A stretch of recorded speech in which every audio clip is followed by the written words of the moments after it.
elan edilməsinə.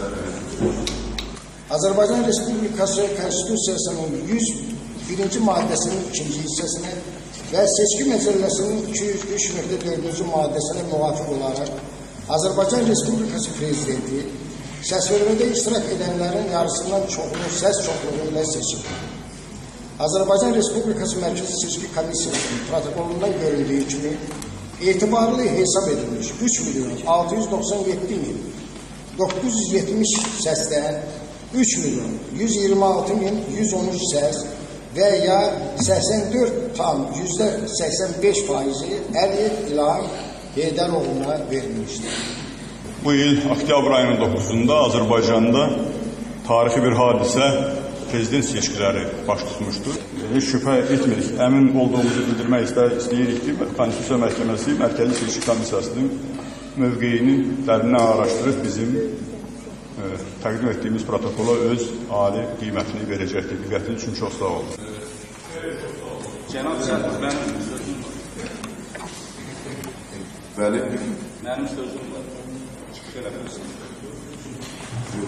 Mərkəzi Seçki Komissiyasının burada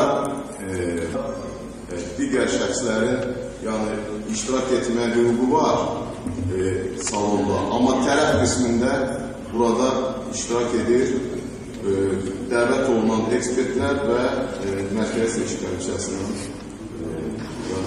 sədri. Konstitusiya Məhkəməsi haqqında Azərbaycan Respublikası Qanunu 56, 62, 63, 65, 67 və 69-cu maddələrə rəhbər tutaraq Azərbaycan Respublikası Konstitusiya Məhkəməsinin plenum qərarı 1. 2013-cü il oktyabrın 9-unda keçirilmiş Azərbaycan Respublikası Prezidenti seçkilərinə dair Azərbaycan Respublikası Mərkəzi Seçki Komissiyasının 2013-cü il 17 oktyabr tarixli protokolunda əks etdirilmiş nəticələr təsdiq edilsin. 2. Azərbaycan Respublikasının Prezidentliyinə namizəd Əliyev İlham Heydəroğlu Azərbaycan Respublikasının Prezidenti seçilmiş hesab edilsin. 3. Qərar elan olunduğu gündən müvəmminir. 4.